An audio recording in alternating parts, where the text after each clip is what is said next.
जरा सोचो, अगर इस पूरे शहर के सभी लोग एक दूसरे के खून के प्यासे हो जाएं और तुम फंसे हुए हो एक लिफ्ट में जहां से भाग भी नहीं सकते, तो चलिए ऐसे ही सुनते हैं इस पूरी कहानी को। हमारे साथ एंड तक बने रहिए। तो चलो इस मूवी को स्टार्ट करते हैं बिना वक्त जाए करे। तो नाउ एक्सप्लेन दिस मूवी। और ऐसे ही इस कहानी की शुरुआत होती है क्लाउडी नाम के मैनेजर से, जिसका दिन सुबह से ही खराब चल रहा था और इसे ऑफिस ले जाने के लिए इसकी कार भी लेट आई थी।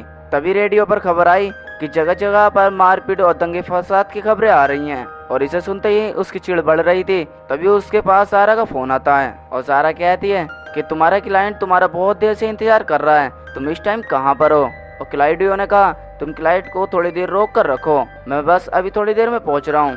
और जैसे तैसे वो ऑफिस पहुंचा और भागकर एक लिफ्ट में घुस गया, जहाँ पर लिफ्ट में एक मार्था नाम की औरत मौजूद थी और क्लाउडियो ने उसे चूमने की कोशिश की। तो मार्था ने उससे कहा कि हमारा रिश्ता पहले जैसा नहीं रहा, जो कि इसके बावजूद क्लाउडियो एक शादीशुदा था, लेकिन उसे इस चीज का कोई भी फर्क नहीं पड़ता था कि मैं एक शादीशुदा हूँ। और मार्था के मना करने के बावजूद भी क्लाउडियो नहीं माना और क्लाउडियो ने भी कहा कि मुझे तुम्हारा साथ बहुत ज्यादा पसंद था। और मार्था ने धीरे धीरे अपना हाथ उसके मैन पार्ट पर लाई और उसके गहनों पर एक जोरदार घूसा मारा।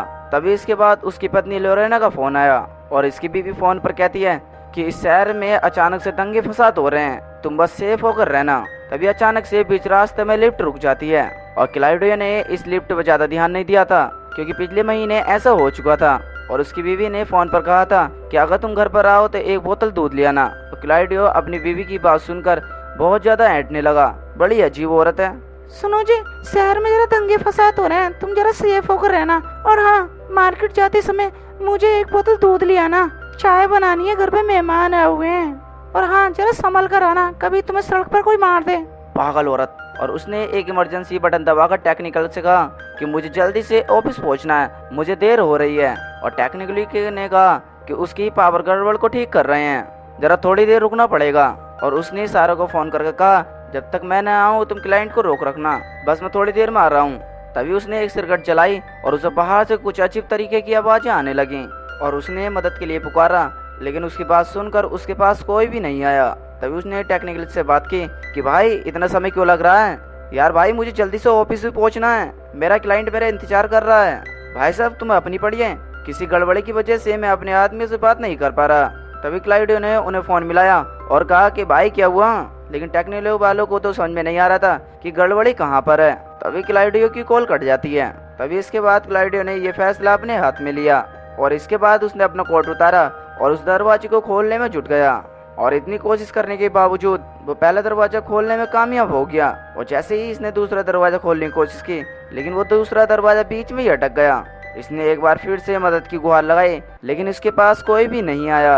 इसने दरवाजे से निकलने की कोशिश की, लेकिन कोई भी फायदा नहीं हो पाया। इतनी कोशिश करने के बाद आखिरकार वो थक गया। फिर इसके बाद इसकी पत्नी यानी कि लेरोना का फोन आता है और उसने कहा कि बहुत देर से कोई दरवाजा खटखटा रहा है, लेकिन कोई भी जवाब नहीं दे रहा। क्लाउडियो ने उससे कहा कि तुम फोन करके पुलिस को बुलाओ, लेकिन क्या करें, लाइन ही काम नहीं कर रही थी। और फिर इसके बाद क्लाउडियो ने कहा कि तुम अपने आप को एक कमरे में बंद कर लो। जिसके बाद इसने अपने एक दोस्त को फोन किया और कहा कि भाई तू जल्दी से घर पर जा, लोरेना अकेली है। तभी इसके दोस्त ने कहा कि भाई मैं इस टाइम जाम में फंसा पड़ा हूँ, मैं भी क्या कर सकता हूँ इसमें। और इसने अपनी वाइफ को फोन कर कहा कि दीवानो घर पर आ रहा है, तुम अपने आप को सेव कर रखना। लेकिन वो अभी भी शहर के दंगों से काफी ज्यादा घबराई हुई थी। क्लाउडियो ने अपने फोन पर खबरों में देखा कि पूरे शहर में दंगे फसादों की वजह से सड़कों पर काफी ज्यादा ट्रैफिक हो गया है, जिस वजह से एक बहुत बड़े लैब में काफी ज्यादा आग लगी हुई थी। जिसके बाद उसने एक सिगरेट फिर से जलाई, जिसके थोड़ी देर बाद उसे काफी लोगों की आवाजें सुनाई आने लगी और कुछ डरे हुए लोग लिफ्ट के सामने से भागे, जिसमें से एक मार्था भी थी। जिसके बाद वो लिफ्ट के सामने गिर गई और क्लाउडियो से मदद मांगने लगी। और मार्था क्लाउडियो से कहती है कि प्लीज मुझे बचा लो, मैं मरना नहीं चाहती, प्लीज हेल्प मी। क्लाउडियो ने उसका जोर से हाथ पकड़ा, लेकिन मार्था को पीछे से कोई खींच के ले गया। जिसके बाद क्लाउडियो को भी बहुत ज्यादा डर लगने लगा था। क्लाउडियो ने बाहर झांकने की कोशिश की, तभी वहां पर अजीबोगरीब दो इंसान वहां पर आ जाते हैं। जिसके बाद वो पीछे हट गया और उन दो इंसानों को देखने लगा। तभी अचानक से उन दोनों को किसी की आवाज आई और इससे पहले क्लाउडियो को समझ पाता, लेकिन इसके बाद दीवानों को फोन आया। जिसके बाद क्लाउडियो ने दीवानों को इन्फेक्टेड लोगों के बारे में बताने की कोशिश की, लेकिन दीवानो सड़क पे ही उन ज़ॉम्बीज़ों का शिकार हो गया। जिसके बाद टेक्निकल ने बताया कि उसके आदमी उसे कहीं पर नहीं मिल रहे और क्लाउडियो ने भी उसे ज़ॉम्बीज़ के बारे में बताया, लेकिन इससे पहले वो समझ पाता, लेकिन क्या करें, वो भी ज़ॉम्बीज़ का शिकार हो गया। यही मनुष्य ये जिसे फोन कर रहा है वही मर रहा है। और क्लाउडियो यह डेंजर मंजर देखकर बहुत ज्यादा घबराने लगा, जिसके बाद इसने जारा और लोरेनो को फोन किया, लेकिन किसी ने ये फोन रिसीव नहीं किया। जिसके बाद सारा ने उसे फोन कर बताया कि वो एक कमरे में बंद है। तभी पीछे से आकर एक ज़ॉम्बीज़ ने क्लाउडियो की गर्दन पकड़ ली और क्लाउडियो अपने आप को छुड़ाने में कामयाब रहा। तभी इसके बाद उसने लिफ्ट में से एक लोहे की पाइप निकाल ली और उस लोहे की पाइप से ज़ॉम्बीज़ों को मारने लगा। जिसके बाद इसने उस लोहे की पाइप से उस लिफ्ट के सामने से उस ज़ॉम्बीज़ को वहां से हटा दिया और उस लिफ्ट के सामने वो खून बढ़ता जा रहा था। तभी उसने अपने बैग में से कुछ पेपर निकाले और उस खून को ढक दिया, जिस वजह से वो खून ज़्यादा ना फैले। तभी उसे एक इंसान की आते हुई आवाज़ सुनाई दी, जिसके कारण उसने डरते हुए वो लोहे की पाइप उठा ली और जैसे ही उसने देखा था, बल्कि उसकी दोस्त कल्फिया थी। क्लाउडियो ने उसे दरवाज़ा खोलने के लिए कहा, लेकिन उन दोनों लोगों से ये दरवाज़ा खुला नहीं। तभी इसके बाद क्लाउडियो के हाथ में से वो लोहे की पाइप नीचे गिर जाती है, जिस वजह से उसकी आवाज़ सुनते ही वो ज़ॉम्बीज़ उसकी तरफ को दौड़ने लगते हैं। लेकिन जिसके बाद सुल्फिया ने अंदर घुसने की कोशिश की, लेकिन वहाँ पर जगह बहुत कम थी, जिस वजह से वो अंदर नहीं आ पाई।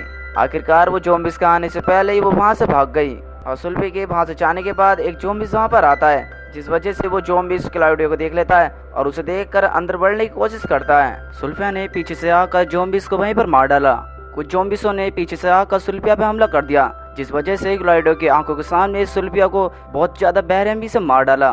फिर क्लाउडियो ने अपने फोन पर खबर पड़ी कि ये सारी फौज दूसरे इंसानों की मदद करने में जुटी है। और फिर इसके बाद क्लाउडिया ने अपनी पत्नी यानी कि लोरेनो को फोन किया। जब उसका फोन करने के बाद उसके पास कोई जवाब नहीं आया तो वो अकेले में रोने लगा और अचानक से लोरेनो ने फोन उठाया, लेकिन क्या करें, वो ज़ॉम्बीज़ का शिकार हो गई और अपनी पत्नी को खोने से क्लाउडियो बहुत ज्यादा टूट गया। और इसके बाद इसके सामने एक ज़ॉम्बीज़ दिखाई दिया और ये गुस्से में आकर उसे चिढ़ाने लगा।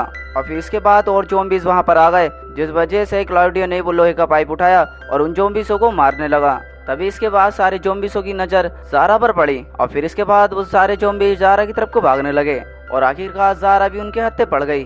तभी अचानक से लिफ्ट की लाइट चली गई। फिर क्लाउडियो को और लोगों की आवाज़ आने लगी और एक एक करके सभी ज़ॉम्बीज़ मरने लगे। फिर क्लाउडियो ने मदद की गुहार लगाई। तभी मार्सेलो नाम का एक पुलिस वाला उसके पास आया और फिर इस पुलिस वाले ने देखा कि क्लाउडियो इन्फेक्टेड नहीं था और जैसे ये क्लाउडियो को देखता है तो पीछे से कुछ ज़ॉम्बीज़ आते हैं, जिस वजह से ये पुलिस वाला अपनी राइफल से उन सभी ज़ॉम्बीज़ों को मार डालता है। फिर इसके बाद उसने दरवाजा खोलने की कोशिश की, लेकिन वो इस चीज में नाकाम रहा। जिसके बाद इसने जनरेटर ठीक करने के लिए वहां से जाने लगा और जाने से पहले उस पुलिस वाले ने क्लाउडियो को एक वॉकी टॉकी और एक बंदूक दी और आगे जाके उस पुलिस वालों ने काफी ज़ॉम्बीज़ों को मारा, जहां से क्लाउडियो का निकलना नामुमकिन था। फिर क्लाउडियो ने दिमाग लगाया कि एक लैब में वहां पर काम चल रहा है, जिस वजह से मार्सेलो ऊपर की छत से नीचे आ सकता है। उस लिफ्ट में लाइट तो आ गई थी, लेकिन वो दरवाजे अभी भी बंद नहीं हुए थे। फिर क्लाउडियो ने अपने फोन की लाइट जलाकर देखा कि दरवाजे के ऊपर साइड में कुछ अटका हुआ है, जिस वजह से वो दरवाजा बंद नहीं हो पा रहा था। जिसके बाद क्लाउडियो ने उस चीज को निकालने की बहुत ज्यादा कोशिश की, लेकिन उसका हाथ ऊपर तक नहीं पहुंच पा रहा था। इसके बाद क्लाउडियो के पास एक ज़ॉम्बीज़ आता है, जिसने ज़ॉम्बीज़ ने आते ही क्लाउडियो पर हमला कर दिया। फिर क्लाउडियो ने अपनी बंदूक उठाई और उस ज़ॉम्बीज़ को वहीं पर ढेर कर दिया और एक एक करके ज़ॉम्बीज़ उसके पास आने लगे। जिसके बाद क्लाउडियो ने वॉकी टॉकी से मार्सेलो से बात की और उसने इसकी हिम्मत बांधते हुए कहा, जो बंदूक मैंने तुम्हें दी है उस बंदूक से इन ज़ॉम्बीज़ों को सबको मार डालो। फिर क्लाउडियो ने हिम्मत बांधकर उन ज़ॉम्बीज़ों को वहीं पर मार डाला और क्लाउडियो को यह देखकर बहुत ज्यादा दुख था। उन ज़ॉम्बीज़ों में से कुछ उसके ऑफिस के दोस्त भी थे। जिसके बाद क्लाउडियो ने मार्सेलो को बताया कि उसके दोस्त भी ज़ॉम्बीज़ बन चुके हैं। तभी अचानक से उसके वॉकी टॉकी से कुछ लोगों की आवाज आई। फिर इसके बाद मार्सेलो का संपर्क इससे टूट गया और क्लाउडियो से और ज्यादा सहन नहीं हो रहा था और वो अकेलेपन में इतना परेशान हो गया था कि वो जोर जोर से चिल्लाने लगा और उसके चिल्लाने की वजह से कई सारे ज़ॉम्बी उसके लिफ्ट में घुसने लगे। तभी क्लाउडियो ने फैसला किया था कि इन ज़ॉम्बीज़ों के हाथ तो बिल्कुल भी नहीं मरूंगा।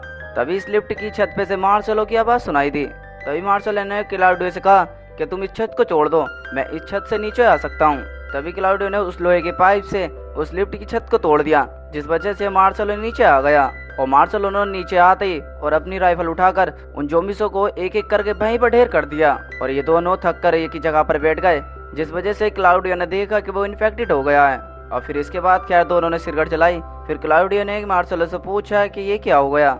जिसके बाद मार्सेलो ने बताया कि ये वायरस किसी ने भेज दिया था, जिस वजह से ये वायरस यहीं पर फैल गया और ये वायरस इसी लैब में बनाया गया था, जिस वजह से ये वायरस बहुत ज्यादा फैल चुका है। जिसके कारण ये किसी वजह से रोका नहीं जा सकता। मार्शलो ने अपनी राइफल में गोलियां भरने के बाद कहा कि मैं कुछ देर आराम करना चाहता हूँ। और मार्शलो क्लाउडियो से कहता है कि अगर जैसे मैं सो जाऊं तो मुझे गोली मार देना, क्योंकि मार्शलो इन्फेक्टेड हो चुका था, क्योंकि वो खुद एक ज़ॉम्बीज़ बनना नहीं चाहता था। और क्लाउडियो ने बंदूक लेने से मना कर दिया, जिस वजह से इन दोनों के बीच बहसबाजी हो जाती है, जिसके थोड़ी देर बाद मार्शलो सो जाता है, जिसके चलते क्लाउडियो में इतनी हिम्मत नहीं थी जिस वजह से क्लाउडियो अपनी बंदूक से मार्शलो को मार सके। इसके बाद मार्शलो के जख्म से पस निकलने लगी और जब वो ज़ॉम्बीज़ बनकर उठा उसके दिमाग पर सिर्फ खून ही सवार था। और क्लाउडियो ने उससे बात करने की कोशिश की, लेकिन मार्शलो के ऊपर तो उसे मारने का भूत सवार था। आखिरकार क्लाउडियो को अपनी जान बचाने की वजह से उसे गोली मारनी पड़ी। क्लाउडियो भी इन्फेक्टेड हो चुका था, इसलिए उसने इस जख्म को रोकने की वजह से अपनी टाई उस जख्म पर बांध ली ताकि जख्म और ज्यादा न फैले। और गोलियों की आवाज से क्लाउडियो के पास ज़ॉम्बीज़ की भीड़ और ज्यादा बढ़ रही थी और उसकी बंदूक में गोलियां खत्म हो चुकी थी। फिर इसके बाद क्लाउडियो ने मार्शलो की राइफल उठा ली और उसने पूरी ताकत लगा के गोलियां बरसाना शुरू कर दी। और हर बार उस राइफल का ट्रिगर दबाने के बाद उसे हर एक धक्का लगता था, जिस वजह से हर एक धक्के लगने के बाद वो वहीं पर बेहोश हो गया। और जब कुछ देर बाद वो उठा तो उसके फोन का अलार्म बजने लगा और थोड़ी देर बाद उसके पास उधर से फोन आया, जिस वजह से उस फोन पर उसकी पत्नी लोरेना बोल रही थी। और क्लाउडियो के उसकी आवाज सुनकर वो बहुत ज्यादा खुश हो गया और उसकी खुश होने के बाद उसका तो कोई ठिकाना नहीं रहा। और लोरेना जिंदा थी क्योंकि फौज उसे बचाने में कामयाब रही, और जिसके बाद उसका फोन भी बंद हो गया था, जिस वजह से उसे जिंदगी जीने का दोबारा मकसद मिला था। और उसने मार्शलो की बॉडी पर चढ़कर उस लिफ्ट के गेट पर अटकी चीजें निकाली और फिर पूरा चोला लगाकर वो दरवाजा खोल दिया और आखिरकार वो आजाद हो गया था। और उसने दरवाजा खोला और कई सारे ज़ॉम्बीज़ों के ऊपर चढ़कर और सीढ़ियों से उतरकर वो नीचे आ गया। और एक लंगड़े ज़ॉम्बीज़ ने क्लाउडियो को पकड़ने की कोशिश की, लेकिन क्लाउडियो ने अपने पैर से उसका सर कुचल दिया। और जब इसके बाद वो यहाँ से बाहर निकला तो क्लाउडियो ने देखा कि इस शहर में तो किसी भी इंसान का नाम और निशान नहीं है। और तभी इसके बाद उसे रास्ते में एक दूध की बोतल मिली, जिस वजह से उसे उसकी पत्नी की बात याद आ गई। और एक ज़ॉम्बीज़ ने उसकी टांग पकड़ने की कोशिश की, लेकिन जैसे ही क्लाउडियो इसके बाद कुछ कर पाता तभी फौज ने उसे बंदूक से वहीं पर मार डाला। और क्लाउडियो ने अपने दोनों हाथ उठाकर मदद मांगी ताकि फौज वाले उसे एक सेफ जगह पर ले जाएं। और आखिरकार उसे घर पर दूध भी तो पहुंचाना है। और दोस्तों, ये मूवी हैप्पी एंडिंग के साथ यहीं पर खत्म हो जाती है। अगर आपको इस मूवी की एक्सप्लेनेशन थोड़ी सी भी पसंद आई हो तो इसे लाइक करके चैनल को सब्सक्राइब करना ना भूलें। बाकी मैं मिलता हूँ आपको अगली वीडियो में, तब तक के लिए till then take care, love you, bye bye.